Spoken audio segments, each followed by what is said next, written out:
Good morning and welcome back to another video. As you've probably seen from the title and you recognize the background location, we are up at Fisherman's Paradise on Spring Creek in Bellefonte, Pennsylvania. And I will say, I took a bit of a risk coming up here this weekend. On Wednesday, Hurricane Ida came through and absolutely blew out these rivers. The only reason I came up is because I watched the websites, I checked out the fishing reports, and quite honestly, I took the gamble. Now, with that being said, those fishing reports, absolutely helpful. If you have a local fly shop that provides fishing reports on the local stream conditions, check them out, especially if you're going to be traveling far distances like I did. Additionally, with that, I think it's the USGS website provides for water flow data. That's one of the things I looked at. I did the math and I figured, well, the water levels probably will return down to normal between now, at the time, Wednesday, Thursday, by now Saturday. Now I will say I did check out the river, or really Spring Creek, yesterday, and I can tell you right now the water levels are still high. They look a little bit murky, but I think still manageable, absolutely still fishable. So right now it's about 6:45 in the morning, mid 50s.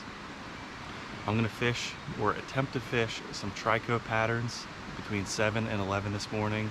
Beyond that, I'm gonna fish some terrestrials, some ants, some beetles, and just see what I can do.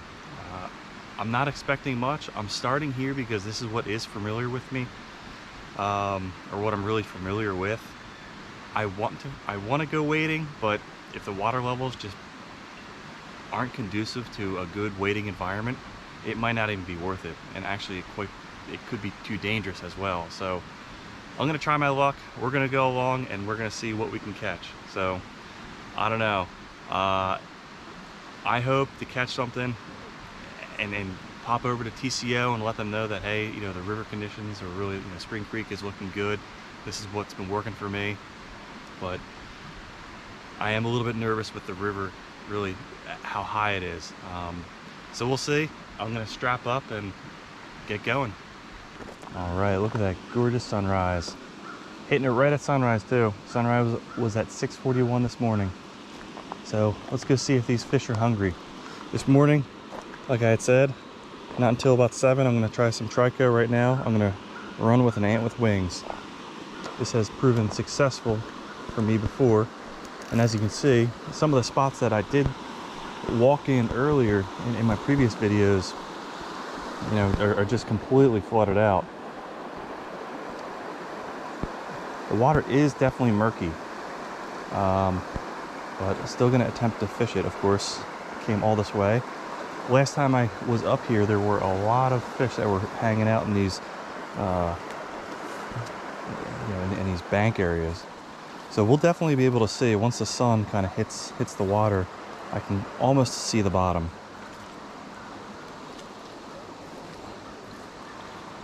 Oh boy, man, this is really wet. Yeah, folks have already been walking back here. Or maybe that's just from before and it got wet. All right, let's try our luck.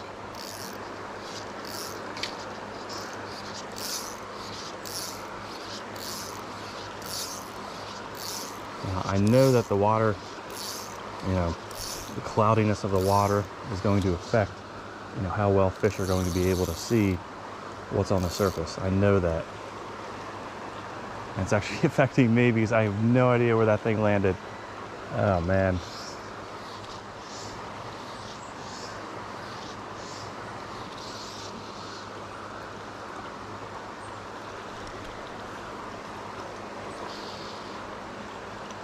I'm gonna have to wait till the sun comes up a little bit, believe it or not.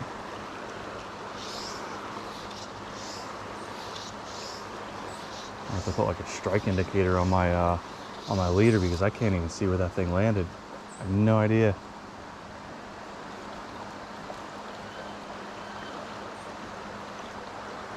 I am not seeing any type of rising activity. Of course, you know, with rivers that are, you know, and I'm always calling this a river. I know it's Spring Creek. It's probably, you know, folks are probably saying, say creek, not river. But, you know, when it gets like this, I guarantee the fish are stressed out for a couple of reasons. One, it turns into more of a survival aspect in terms of the fact that the water is moving so quickly and it has so much debris. You know, their whole environment is pretty much turned upside down. Now, you know, they are, you know, wild brown trout, so they absolutely have gone through this before, especially if they're, you know, years and years old.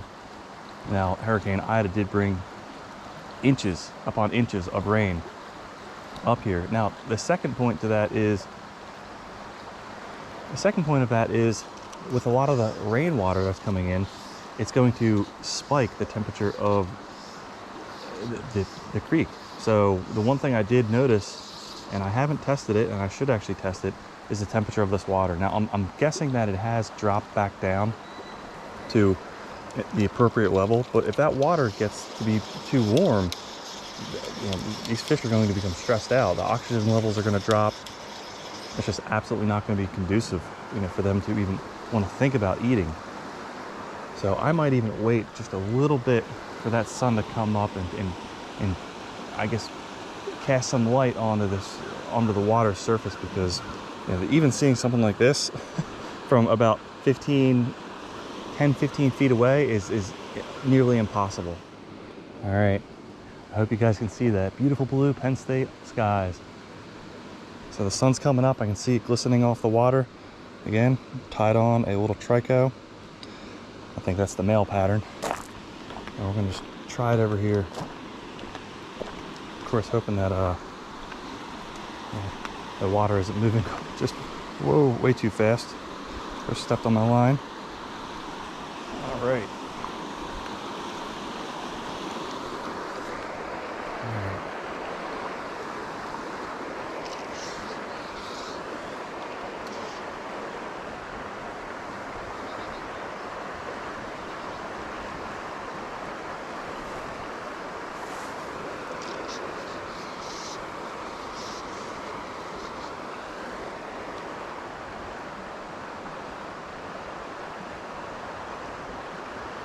Now, if I thought the last thing was hard to see, this is even harder. I can just barely see it just scooting along the water surface.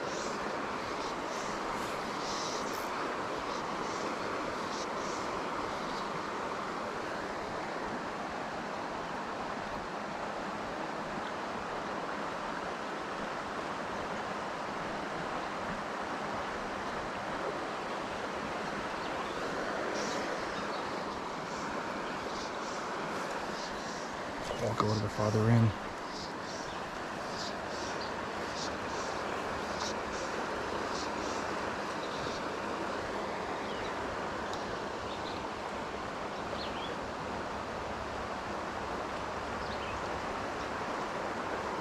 And just between turning on the camera and off the camera, I haven't seen any rising activity. So I'm hoping that that changes. I might have to switch to something beneath the surface. I'm trying my hardest to find out where that trichofly is. I can't even see it. 2 feet ahead of me. All right, so we switched up tactics just a bit. So we're gonna go with a split shot down to a greenie weenie. I'm not seeing any topwater activity, and you know, it's probably because it's just too hard to see. Now, if that sun comes up just a little bit more, it may happen, but for right now, I think it's best just to go beneath the surface. I'm gonna try this, and I just talked to a gentleman who said San Juans are working. I did see that also on the fishing report. We talked about worm activity. Worms are working, so I might try that as well. But I put on a piece of split shot because I don't think I was getting down really far enough, fast enough. And I have a little yarn indicator on there, and you know, really wasn't getting much activity. Now, I might, let's see, even that yarn indicator is sinking. It just becomes saturated with water. So the one thing I might do, as you can see, this is one of the bad things about these indicators, is that they become just so saturated with water, and once that happens, it just sinks. I could tie another one on. I have some airlock ones, but we'll see if we can keep working with this. If not, then we'll go ahead and tie something on. Now, I like the smaller indicators primarily for the fact that, you know, the smaller it is, the more sensitive it is, and if something is on there, you're gonna know right away. Now, that being said, I think I'm gonna have to switch it out because I tried on extra split shot, which is certainly okay because I have a box full of them. Yeah, this thing is just becoming saturated, and with the extra weight on there, it's just not conducive to a good strike indicator. All right, folks, we got one on. This is exciting. So this was the greenie weenie with the split shot. I saw the bobber take a dive, and you know what? Oh, I can see him flashing down there. All right, I'm gonna try to bring him right over to here. I wish I would have caught that on camera, but there really wasn't much going on. All right, yep. And he went for it. That is awesome. All right, nice and easy. Hopefully this doesn't. I can't see exactly where the heck he is. Okay, there he is. Of course, the water here is just so deep. Anywhere I step is just like right into the water. All right, there he is. Okay, so you can kind of see him diving a bit. Yeah, it's a small guy. I should be okay. Yeah. Actually, here. Yeah, and I don't really have the proper. These are full of holes. There you go. I'll disconnect that for you. There you go. Yeah, I've got two already. I mean, they're right along the bank. Ah, no kidding. Okay, let's see. Let's see if I can bring them up for you.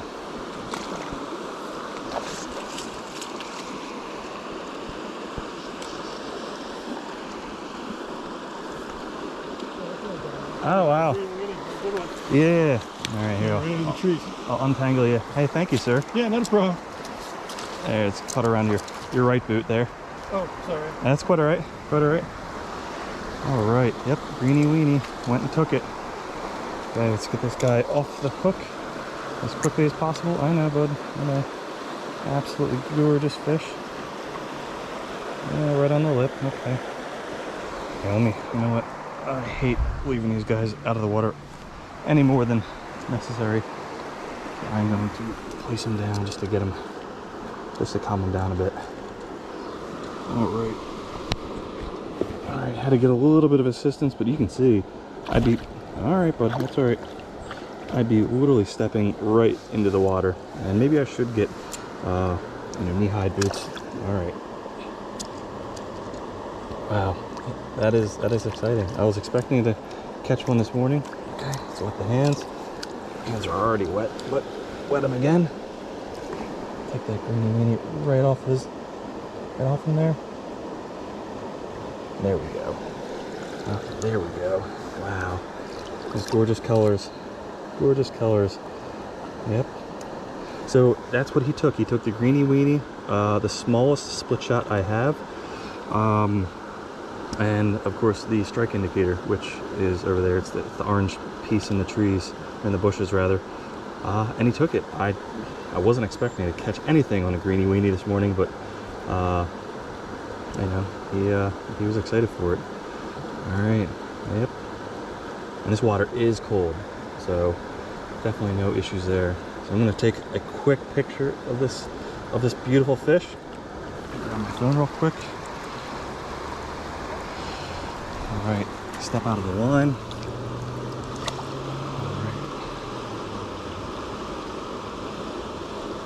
All right, look how gorgeous he is. All right, let's take a quick picture and then release him back into the water.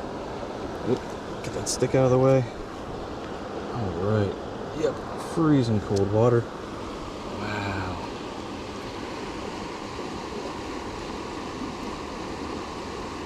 All right, back into the water you go there, buddy.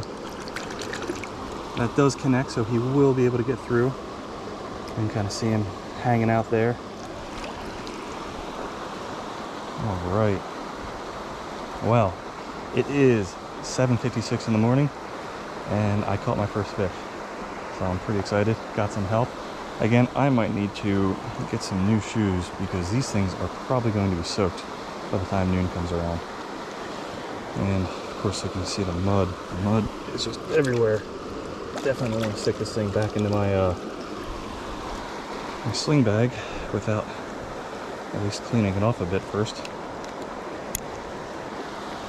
The one thing I have been forgetting but did bring along with me this time is my handy dandy cloth.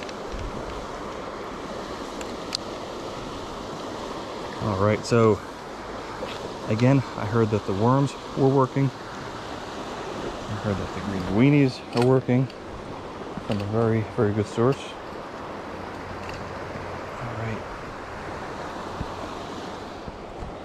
Alright, so the one thing I will say, I will show you kind of my setup here once more. So of course, the smallest split shot, the greeny weenie, it does have a tungsten bead on it, but again, with this water moving as quickly as it is, and then about, geez, I probably would say 3-4 feet. So I'm allowing even more room for it to sink down. General rule of thumb with strike indicators, 1 to 1.5 to even 2 times the water's depth is where you should probably place that strike indicator. Now, that's kind of a hard and fast rule. Place it wherever you want. If you place it too far up your leader, you'll find that you will get snagged on the bottom. It's way too much. I always like to see it kind of tinging along the bottom of the really the creek bed, that it doesn't get hung up too much, but at the same time, if you see that strike indicator dive beneath the surface, you most likely have a fish. Now, if you think that you have a fish and you keep setting the hook and it's nothing but a rock or just algae across the bottom, then go ahead and move that strike indicator down your leader, just like that. You can see that it gets hung up a little bit. Now, the other thing I do want to say about strike indicators, aka bobbers, is the fact that for bobbers like this one that are made out of foam, despite the fact that, of course, it's extremely light, compared to something that is yarn or something that's made out of some type of synthetic material that floats, or even just like an airlock system, whenever you add weight to your fly line or your leader, whether it's via split shot or a heavy fly, it makes your casting that much harder. You don't want to do too many false casts at possible, because it's just one of those things where as you have things set up, it just is an awkward cast. The weight distribution, of course, you have this big weight here in the center of the line, going down you have another weight, so it's one of those things where you don't want to sit there and false cast 3, 4, 5, 6 times if you can avoid it. So I'm going to keep fishing this greeny weenie. Hopefully I can get another fish on the line. That was awesome. Hopefully I can get it in real time, but as you can see, there's really not, like, the bobber is going down. That's all I'm looking for. I haven't seen any type of topwater activity going on. Getting all sorts of caught up in these weeds. So we're gonna see. And thankfully that gentleman that was walking by helped me, because that would have made for a not so fun experience having to stick my feet in the water. Now, I wouldn't have dragged the fish in through that muck, but I pretty much would have bit the bullet and got my shoes and my socks wet. I don't want to hurt these fish. They're already stressed out enough as it is with the Spring Creek having been blown out. So I'm going to continue along. Looks like some more folks arrived, so I'm going to see. Now, with the sun coming up, it does look like it's a little bit overcast. You can see it. The strike indicator just took a dive there. I don't think there's going to be much, if any, topwater activity today, and that's okay. That's okay. Especially since I was able to catch one. It has been a successful trip. Now, that being said, I might try to switch it up with a squirmy wormy or a San Juan worm. Something really bright that's going to show through the water. And we'll see.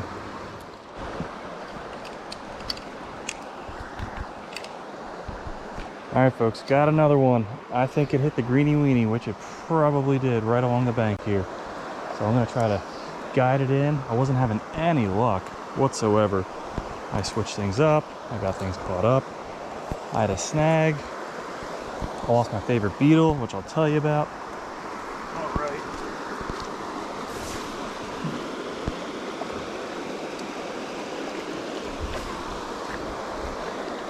And I don't have the assistance right now of the guy that helped me earlier, so I'm gonna have to guide this in all on my own without hurting this beautiful fish.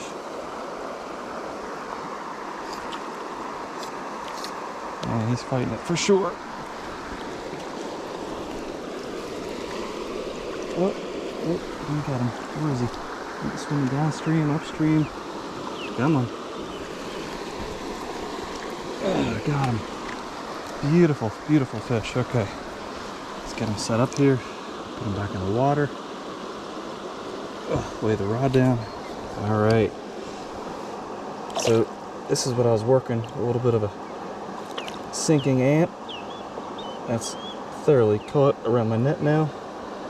Okay, that into another greeny weenie. So let's see where we got it. All right, right on the lip. Should be an easy extraction. Oh, he was just about to get off too. All right, there you go. You're free. Yep. All right. Hanging out in that cool water. Wow, that water is really cold. And as I look at the watch, 9:29. It says right now it's 59 degrees. I'm hoping for that sun to come out, but right now it is just pure overcast. Wow. Wow, look at him. All right, so that worked. Again, I was in much of a dry spell. I lost my favorite beetle. I switched over to something that I thought would work, and right about over there on the bank, it's just hanging out in a bush. I switched things up again, and I was happy to see him get caught. Also, I went with a little bit lighter of a strike indicator as well. I was having some major issues. Okay, buddy, all right. I was having some major issues getting that thing set up. You know, casting right. And I keep hearing splashes, so I'm not sure. Maybe it could actually. It very well could be the birds. All right, so I'm going to take a quick picture of him and then set him free. All right, out of the water for just a moment. All right, back in the water. All right, let's get you set up, buddy. Slippery. Gorgeous fish. Okay, let's do one upstream. Oop, all right, back in the water you go. Back in the water you go. Oh, there he goes, see? Just like the other one. All right.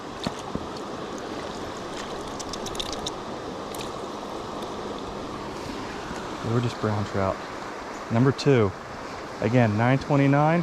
Pretty happy with myself. I was able to get 2. This seems like nothing but 100% beneath the surface fishing. Whether that's a greeny weenie or, geez, even a San Juan worm. I heard pink over red, but I tried both of those and I didn't have any luck. I don't know, maybe the ones that I tie just really aren't that great looking. So yeah, so I'll show you once again what was working. Of course, got the strike indicator. This is just one of those airlock ones, full of air, a little bit depressed on one side, down to kind of like a sinking ant, and then down to the famous greeny weenie, something very bright in this turbid water. So I'm gonna just try to fish this lane again. This seems like where it's working. Where the water is moving too quickly, I think it's just too hard. I don't think the fish are hanging out there. I can't really tell how deep it is. I've been adjusting the strike indicator like crazy, and it's just been one of those things that, you know, hanging out in a pocket like this where it's nice and I guess it's not moving as fast, it really has worked for me. Now again, it may change towards the end of the day, it may change come tomorrow. So we'll just keep fishing it, we'll just keep going. If we can catch more, by all means, I will absolutely do it. Now hopefully I can get one of these on camera. It's just been so much trial and error going back and forth.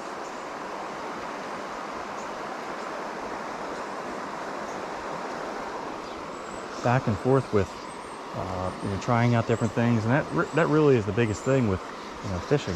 It's seeing what's working, switching it up if it isn't, and just like that, it was just hanging along,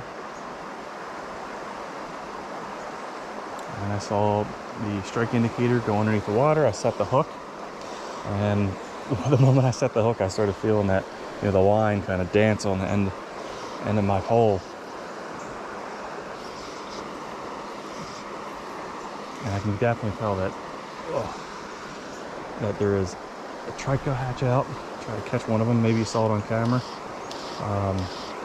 But again, anything topwater right now, I just feel like isn't going to happen. I can definitely see that there is some sun hitting the water.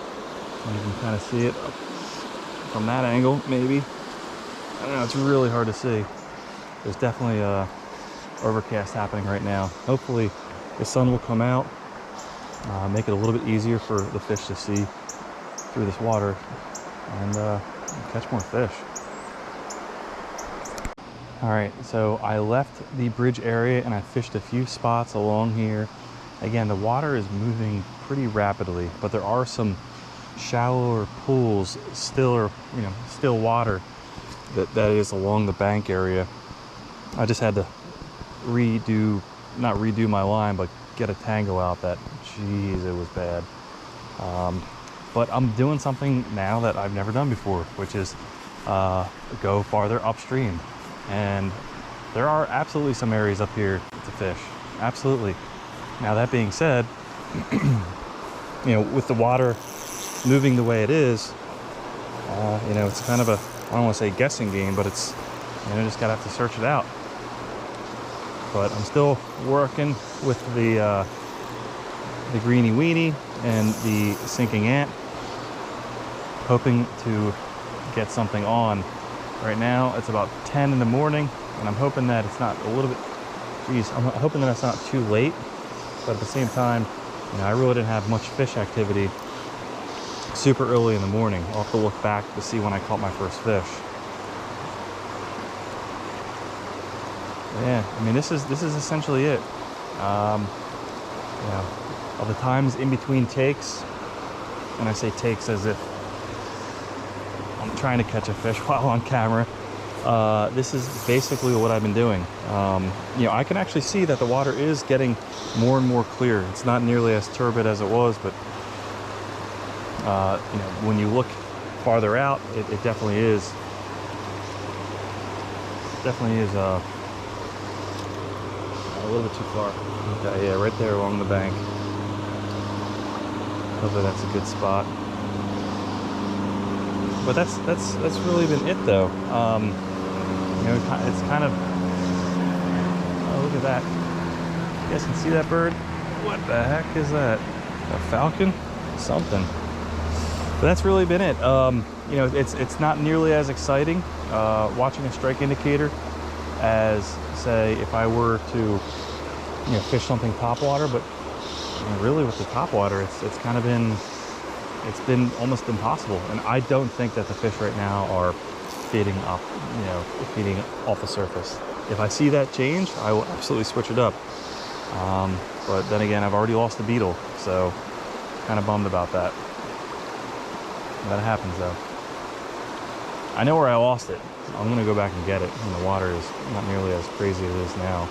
I guarantee there's probably like 100 flies on the other side of that bank. Let's see now. Oh, don't get tangled, don't get tangled. Oh, it got tangled. Yep, that's been my life. And again, that is something that I will say.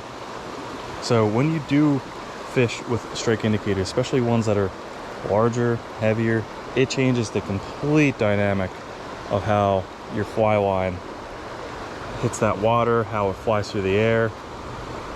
I mean, look at that. I've been dealing with this pretty much all morning. And that's been a huge part of it as well. You know, getting back into it, using a strike indicator. You know, I could go to something that is not nearly as heavy. I can certainly do that. And I have stuff in my bag. So, you know, for those, oh no, don't get knotted on me. For those who are starting out with fly fishing, having an assortment of strike indicators is definitely something that you want to look into. And again,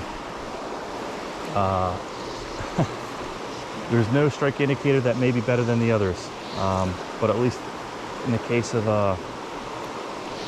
you know, whatever application you're trying to, I guess, do, this has really been the first time ever I've used a strike indicator on Spring Creek,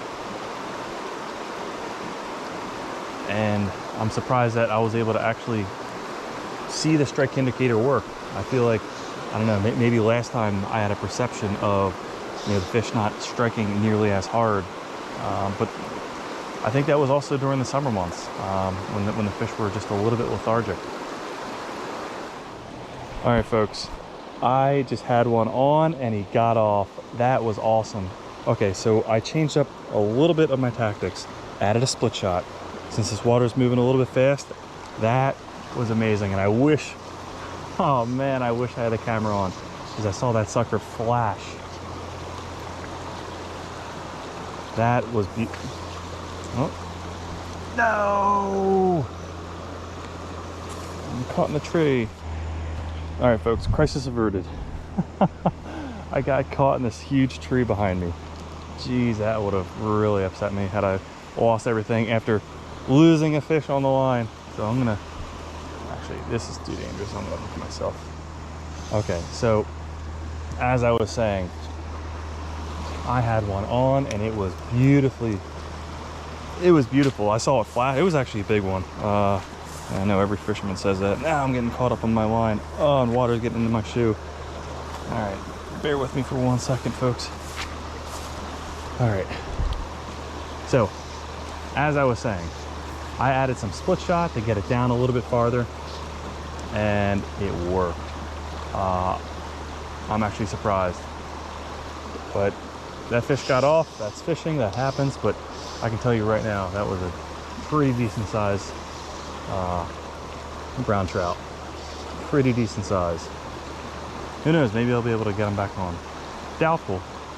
And I think right now he's like, I'm not going to touch greeny weenies for the next day. But if there's one, there's more. I'm just happy.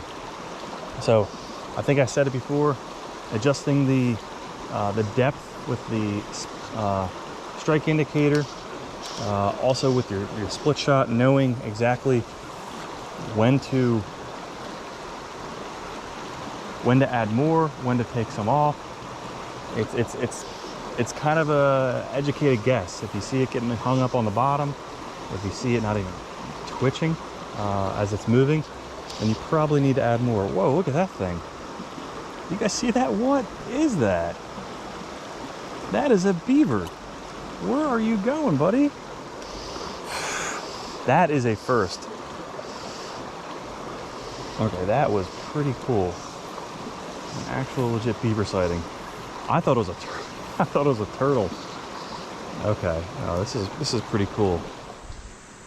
All right, it's about 12:45 and I'm wrapping it up. So, successful day altogether. Got here early in the morning. Actually attempted to fish some topwater flies, but really just it didn't work. So I had to go underneath the water. Greeny weenies were working for me perfectly. I heard that San Juan worms in the color of pink were working. I don't have any, I only have red. I do have one squirmy wormy that is pink, but it just wasn't working. I came here with 3 greeny weenies and I'm leaving with 0. So unfortunately I did lose them. I'm gonna stop by TCO to actually pick some up. But yeah, that's what's working.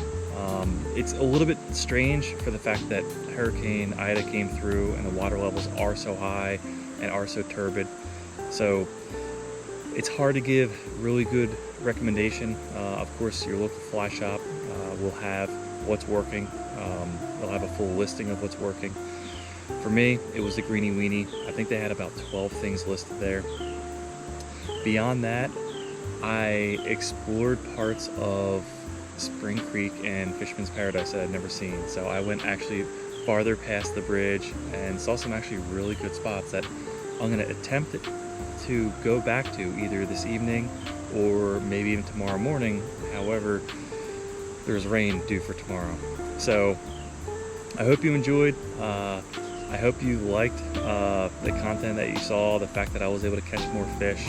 I know it was very much like the first video that I put out with, you know, fishing at Spring Creek, but this place is very near and dear to me. It's perfect conditions. The fact that I can travel about 3 hours to fish trout outside of stock season is amazing. So thank you once again for watching. If this video does continue, it means I came back in the evening to fish some, you know, some of the evening hatch, or I probably will buy more Greenie Weenies and actually come back here, and maybe even the right San Juan worm. Again, maybe not tomorrow, maybe, I don't know. If it's not raining that much, I have a raincoat. I might just pull it out. So we'll see. So again, thanks for watching. I appreciate your guys' support, and catch you on the next video.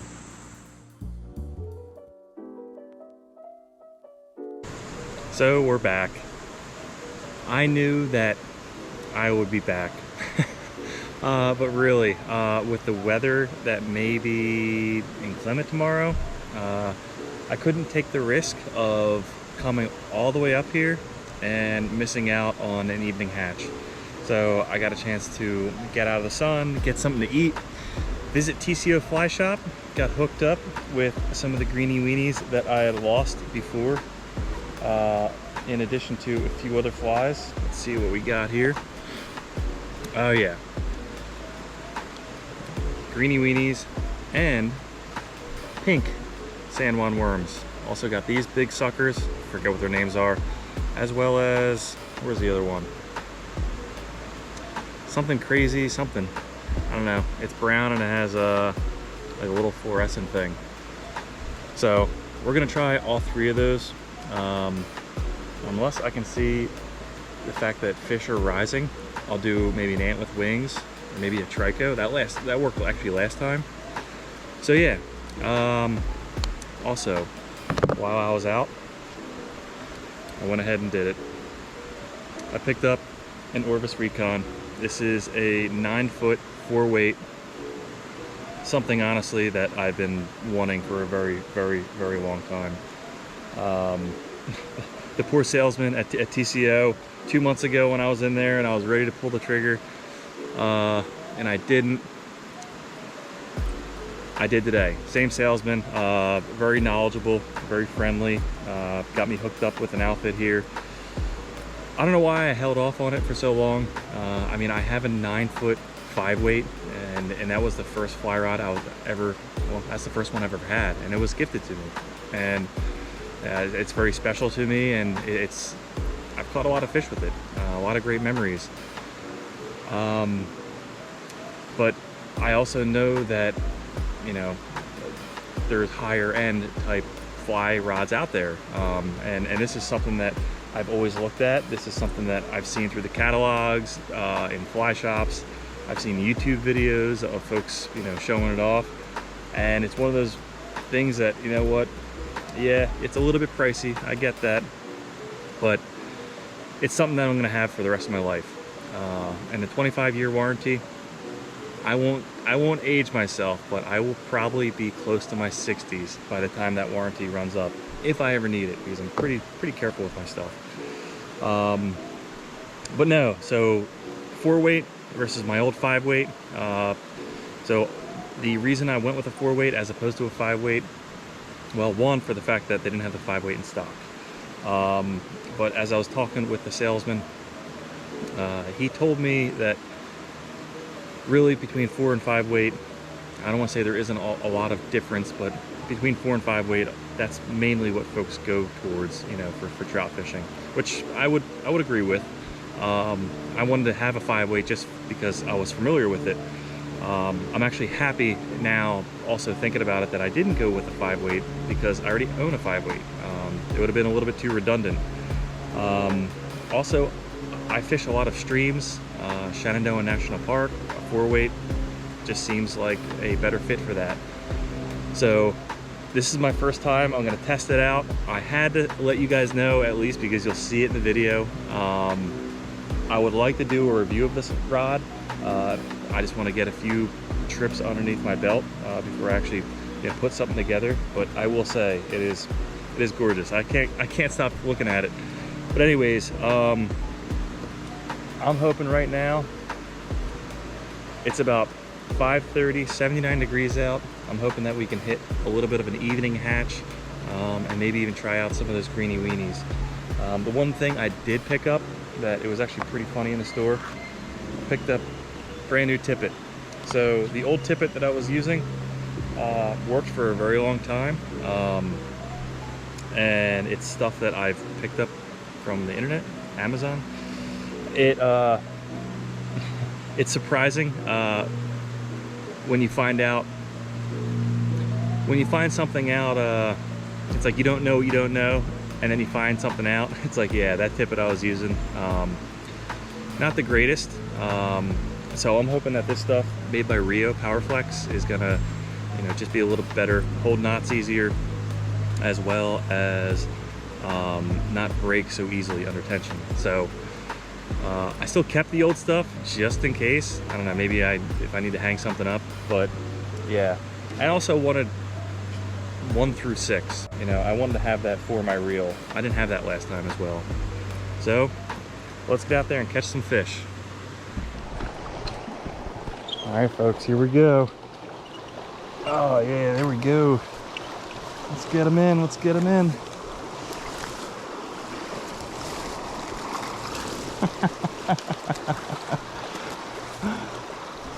Got him. It is a wild brown trout.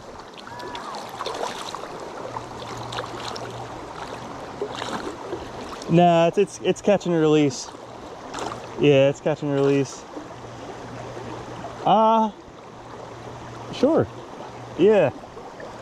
Might as well. Okay, let's get the hook off of him. Got my hands first. Alright, you just gotta give me 1 second to get the hook off of him. Come on, buddy. Okay.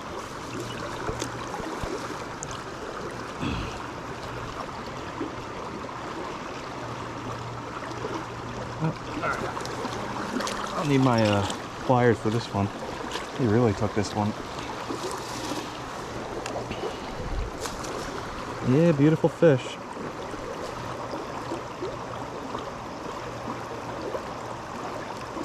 Okay, there we go. It's all right, buddy. It's okay. All right, back in the water you go. Fix that, Jeff.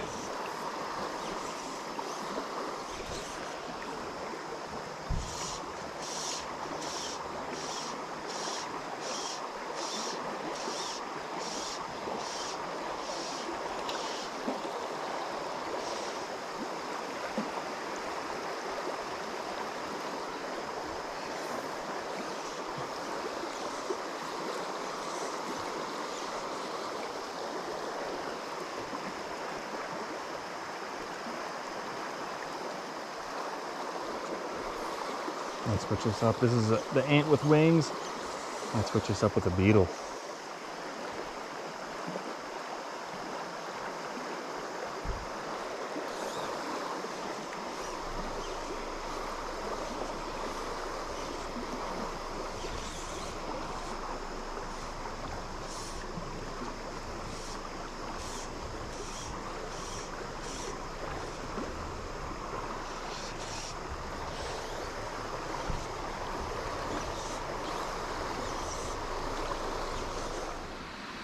All right, well that's it. About 7:45, it's getting dark. I'm not really getting much, both on anything top water or beneath the surface. Actually, I'm getting more snags than anything. I'm I'm extremely happy that I was able to catch the one that I did this evening. I mean, that kind of makes it for me coming back and even trying out the recon, which is awesome. I'll do probably a full review of this at another time. I went up to the point of where the wading starts. I have my waders, but it was a little bit too late in the evening even to get into it. I lost 2 more greenie weenies and my strike indicator. It floated away and I was like, I felt like castaway. There's nothing I could do. The water just took it. So it's probably in Milesburg by now. Other than that, pretty good evening. I'm happy. Tomorrow, it does not look like it's going to happen. Weather reports has it raining all morning, 90, 80, 100%. I probably won't get out, which is okay. The fact that I was able to get out and fish for several hours today and actually catch fish makes it all worthwhile. Hopefully you guys learned something during this video. I'm happy that I was able to continue on and actually have a second part. I didn't think maybe initially I was going to come back, but with the weather being like it is tomorrow, it's just not going to happen. So thanks for watching. I hope you learned something, and catch you on the next video.